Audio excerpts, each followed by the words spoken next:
मुझे मरने के लिए वहाँ छोड़ आया। 3 महीने में इतना डिप्रेशन में आ गई थी, पागल सी हो गई थी और मैं वहाँ बिल्कुल अकेली हो गई। और उसके बाद ये मुझे ये कहते वहाँ से मरता हुआ छोड़ के 3 दिन बाद ये भी भाग आया। मैं इसको बहुत बोली, शहजाद मेरा अभी तो सब कुछ छूटा है और जो तुम इस हालत में छोड़ के मत जाओ, मुझे इससे शादी करनी है, मुझे श्रद्धा नहीं बनना है। श्रद्धा हत्याकांड को लेकर पूरा देश सुलग रहा है, मगर बहुत सी ऐसी श्रद्धा है जो इन परिस्थितियों से गुजर रही है। एक श्रद्धा हमारे पास इस वक्त बैठी हुई है, इन परिस्थितियों से आज भी वो जूझ रही है। इनके साथ में भी ऐसा ही कुछ मामला हुआ जिसको लेकर हमारे सामने आज बैठी हैं। ये मुंबई से यहाँ पर पहुँची हैं और मैं पूरी जानकारी भी इनसे लूँगा क्या कुछ इनके साथ हुआ। क्या नाम है आपका? मेरा नाम सीमा बजाज है। सीमा जी, पूरी बात बताएं, क्या आपके साथ हुआ? कौन आपको मारना चाहता था जैसे आप निकल के आई? जी जी, मैं 6 साल से एक लड़के के साथ लिविंग रिलेशन में रह रही थी। उसका नाम शहजाद है और वो जिला बुलंदशहर ढकोली का रहने वाला है। उसका फादर का नाम है सलीम प्रधान। कहाँ रह रहे थे आप 6 साल से? मैं 6 साल से मुंबई रह रही थी उस लड़के के साथ। और मैं आपको बता दूं, मैं शादीशुदा थी। जिस टाइम मैं वो लड़का मेरे साथ लिविंग रिलेशन में आया, मैंने उसको बोला भी, मैं उस टाइम अपने हस्बैंड से अलग सेपरेशन में रह रही थी एक बच्चे को लेकर। और मैंने उस लड़के को बहुत समझाया कि मैं शादीशुदा हूँ और मैं ये सब नहीं कर सकती, ये प्यार मोहब्बत जो भी है व्हाटएवर। बट वो नहीं माना कि ठीक है जो भी है, तुम्हारे बच्चे हैं, शादीशुदा हो, मैं सब एग्री करने को तैयार हूँ, बट मुझे शादी करनी है। मेरी वहीं शॉप थी, इसकी शॉप के सामने। पहले मैं दिल्ली में शॉप करा करती थी कपड़ों की, जेंट्स गारमेंट की। इसने देखा कि पैसा है, सब कुछ है, गाड़ी है, तो इसने मुझे अट्रैक्ट करने के, और मैं भी एक औरत थी, मैं ये नहीं कह रही हूँ कि मैं अट्रैक्ट नहीं हुई, मैं भी औरत थी और मैं अपने हस्बैंड से अलग रह रही थी सेपरेशन में। तो मुझे भी लगा कि मुझे अभी नहीं तो आगे ज़रूरत तो पड़ेगी किसी ना किसी के साथ की। तो मैंने कहा अब जब लड़का इतना बोल रहा है तो ठीक है, ओके। बच्चे आपके साथ रहते थे? नहीं, 2 बच्चे मेरे हस्बैंड के साथ। आई हैव 3 किड्स एक्चुअल में, मेरे 3 बच्चे हैं, 2 बच्चे मेरे हस्बैंड के साथ रहते थे, 1 मेरे साथ रहता था, छोटा बेटा।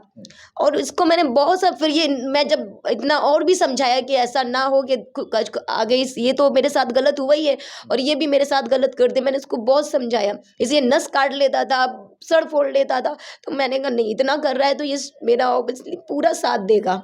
ठीक है, मैं रही वहाँ पर कुछ दिन। फिर मैंने एक रूम लिया वहाँ पर अलग, क्योंकि मैं अपनी मम्मी के रह रही थी उस टाइम तक, जब मैंने उनसे रहने के लिए जगह मांगी थी, क्योंकि मेरे पास अभी उतना वो नहीं था बजट।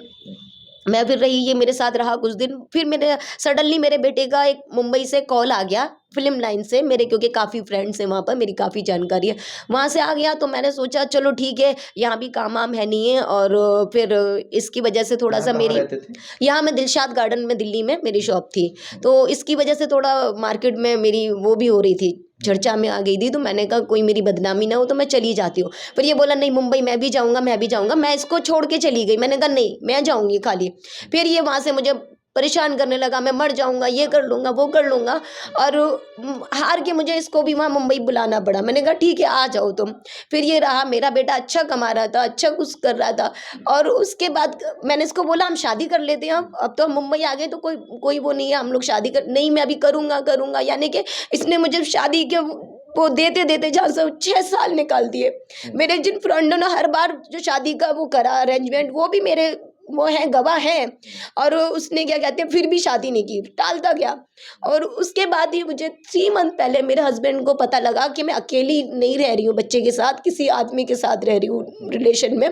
तो उसने वो अपना बच्चा भी छीन लिया मुझसे और मैं वहाँ बिल्कुल अकेली हो गई। और उसके बाद ये मुझे ये कहते हैं वहाँ से मरता हुआ छोड़ के 3 दिन बाद ये भी भाग आया। मैं इसको बहुत बोली, शहजाद मेरा अभी तो सब कुछ छूटा है और तुम्हारी वजह से ही सब कुछ खराब हुआ है, मुझे तुम इस हालत में छोड़ के मत जाओ। तो ये इसलिए छोड़ कर भागा, जब तक मेरा बेटा पैसा कमा रहा था तब तक ये था। और मेरे एक एक जो मैं चेक आते हैं उसका भी मेरे पास है, जो गूगल पे से सारा जितने भी चेक आते थे इसके अकाउंट में ही जाते थे। यानी कि ये मुझे मरने के लिए वहां छोड़ आया। 3 महीने में इतना डिप्रेशन में आ गई थी, पागल सी हो गई थी। और मेरी एक फ्रेंड ने मुझे संभाला, जो कि वो नॉन एक्टर है, उन्होंने मुझे संभाला। और मैं तो सुसाइड कर रही थी। उन्होंने कहा सुसाइड नहीं करनी है, उन्हें जिल के दिखाना है। और उन्होंने मुझे जिंदा रखा। जब मैं डिप्रेशन से बाहर निकली तो मैंने कहा अब मैं इसको फ़ोन करती थी, शहजाद मुझसे बात करो मेरे पास। और ये मुझे गालियाँ बकता था इतनी गंदी गंदी, वो भी मेरे पास सब रिकॉर्डिंग है। और मेरा फ़ोन काट देता था। वहाँ से आने के बाद ये किसी और लड़की के साथ रिलेशन में आ गया। वो मैं सब चैटिंग है मेरे पास उस लड़की की, सब कुछ है, उस लड़की का नंबर भी है। मैंने बोला सजा तुमने ऐसा क्यों किया ये तो बता दो मुझे, बस एक बार इतना बता दो कि मेरे पास अब पैसा नहीं है, जो कमाने वाला नहीं है, तो तुम मुझे छोड़ के चले गए। तो कहते, मैंने कहा तुमने मुझे यूज किया? तो कहते हाँ बस यूज किया मैंने। मैं वहां से ढूंढती ढूंढती इसको, एक मेरी फ्रेंड जिन्होंने मुझे बचाया, उन्होंने मेरा वहां पर एक गुड़गांव में खाने का काम था, तो वो बोली अभी तेरे पास अभी काम नहीं है तो तू ये काम कर ले। किसी के यहाँ शादी थी, 12 दिन मैंने वहां पर खाना बनाया, झाड़ू बर्तन करके वहां से कुछ पैसे अरेंज किए और मैं इसके घर आई।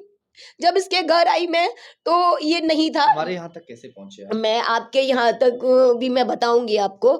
जब मैं इसके गांव पहुंची और ये नहीं था, उसके बाद मैंने इसको बोला कि मैं तेरे गांव में हूँ, तो ये आया फिर भी बोलता है कि यहाँ से चली जा मुंबई, मैं तेरे साथ कोई रिश्ता नहीं रखना चाहता हूँ। मैंने कहा तुम्हारी वजह से तो मेरा सब कुछ बड़ा, मैं कहाँ जाऊंगी ये तो बता दो, कौन है अब मेरा? और उसके पापा भी मुझे गालियां दे रहे, फिर पैर इतनी गंदी गंदी चीज, थोड़ी सी बहुत गंदी गंदी कि तू शादी करेगी इससे, मैं करवाऊंगा तेरी शादी, ये वो यानी कि बाप भी मारने को चढ़ता था, फिर ये भी मुझे मारता था।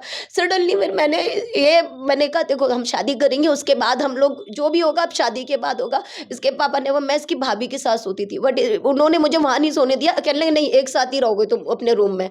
और ये मेरे साथ फिर भी वही फिजिकली रिलेशन बनाता रहा मेरे मना करने के बावजूद भी। मैंने 4 तारीख को फिर 1090 पे कॉल करके पुलिस बुलाई। इन लोगों ने मेरा सामान लॉक कर दिया था, मेरा फोन छीन पुलिस बुलाने की नौबत क्यों आई? पुलिस बुलाने की नौबत ये आई इसलिए मुझे 2 दिन से बाप बेटे मार रहे थे और बोल रहे थे कि हम यहाँ तुझे मार देंगे, ये कर देंगे, मेरा बेटा है गोली मार देगा, मुशर्रफ नाम है उसका, वो तुझे गोली मार देगा और यहाँ से निकल भी नहीं पाएगी। मैंने कहा हाँ ठीक है मैं यहीं बैठी हूँ, मैं भी देखूंगी कि कौन मारता है मुझे और मार दो तुम लोग मुझे, मैं तो वैसे भी खत्म हो चुकी हूँ, मेरा कुछ नहीं बचा है। उसके बाद मैं आपके चैनल में मैं इस तरह से पहुंची क्योंकि मैं आपके चैनल को देखती थी, मैं मुंबई में भी मैं यूट्यूब वगैरह देखती रही, तो उसमें आपकी आती रहती थी। वहाँ से मैं जब मुझे सडनली एकदम ध्यान आया, जब मेरी कंप्लेंट नहीं लिखी गई 1090 पे थाने में गई, इनकी थोड़ी सी पहुँच थी और इन्होंने मुझे वहाँ से भगा दिया कि मैं यहाँ कंप्लेंट नहीं होगी मुंबई जाओ। मैं कहाँ से जाती, मेरे पास पैसे नहीं, खाने के लिए नहीं, रहने के लिए घर नहीं, मैं कहाँ जाती आप बताइए।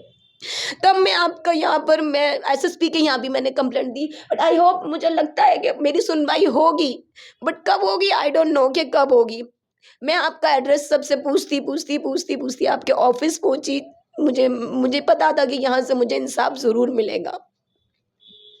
अब आप ये बताइए कि मुझे कैसे इंसाफ मिले? मैं तो कुछ नहीं चाहती हूँ कि कोई तेरे पास प्रॉपर्टी है कुछ है, मुझे सिर्फ वो चाहिए कि मेरी जिंदगी बर्बाद जिसकी वजह से हुई है, और मुझे ये लोग मारना चाहते हैं कि ये बिल्कुल मर जाए। सीमा, ये बताओ आप अपने जो पहले आपकी जिनके साथ शादी जी हुई जी थी जी उनसे अलग रहना क्यों हुआ, और इसके बारे में? एक्चुअल में he is already married and already 2 kids, यानी कि वो शादीशुदा था पहले से ही। मुझे नहीं पता था और उसके बाद जब मुझे पता लगा तो मेरी रिश्तेदारी में भी, क्योंकि मैं वो हो गया था, तो मैंने कहा धोखे से आपसे शादी की? हाँ बदनामी हो गई है, तो मैंने फिर भी उसके साथ कंटिन्यू किया कि ताकि वो ना हो।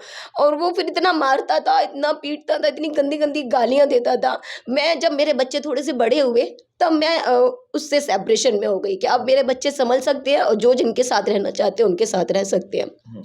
और मेरा छोटा बेटा जो है वो ओल्ड एज होम में हुआ था, उसने भी मुझे बहुत फिजिकली मेंटली बहुत टॉर्चर किया है और अपनी पहली बीवी को भी कभी नहीं छोड़ा उसने। यही रीजन था कि मैं उनसे अलग हुई।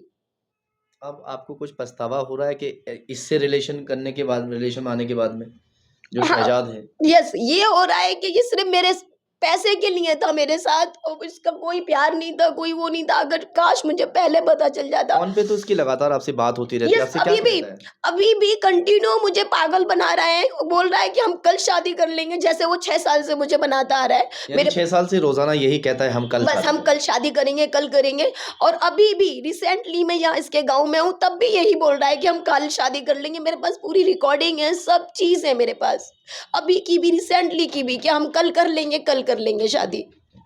अभी भी मुझे पागल कर दिया है। बाप आता है, बाप बोलता है कि हाँ हम रेडी हैं शादी करने के लिए, और वो आ रहा है, बस रास्ते में ही आ रहा है और लड़के को इन्होंने भगा रखा है प्लानिंग से कि तू आना मत, ये परेशान हो के हार के और चली जाएगी, बट मैं नहीं जाने वाली हूँ। कहाँ पे रह रहे हैं यहाँ पे? अभी मैं वहाँ से तो उनके घर से तो निकल आई थी, क्योंकि मुझे वहाँ सेफ नहीं लग रहा था, क्योंकि मेरे गांव का रहने वाला है? ये गांव ढकोली। अच्छा अच्छा। जी।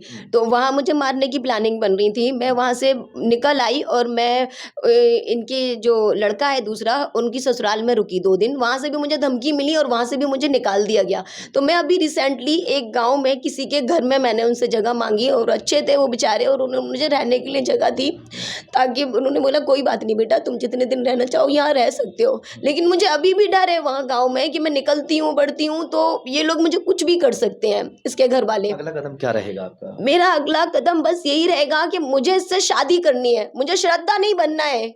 बस मैं ये चाहती हूँ, ये मुझसे शादी कर ले, मुझे और कुछ नहीं चाहिए। ना मुझे इसके परिवार की कोई बेइज्जती कराने का कोई मोटिव है मेरा, ना कुछ। ये मुझसे शादी कर ले, मैं यहाँ से चली जाऊँगी उसके साथ मुंबई, बस। और बस मेरी यही गुज़ारिश है सबसे, एसएसपी साहब से और बाकी जो भी पुलिस अध्यक्ष हैं उनसे, और योगी जी से, क्योंकि योगी जी की सरकारें यहाँ बोलते हैं कि लेडीज़ की ज़्यादा सुनी जाती है, बट अभी तक मेरी नहीं सुनी गई है। क्यों नहीं सुनी गई है? बस मैं सब लोगों से गुज़ारिश करना चाहती हूँ कि मेरी सुनवाई की जाए बस, और मैं कुछ नहीं चाहती हूँ।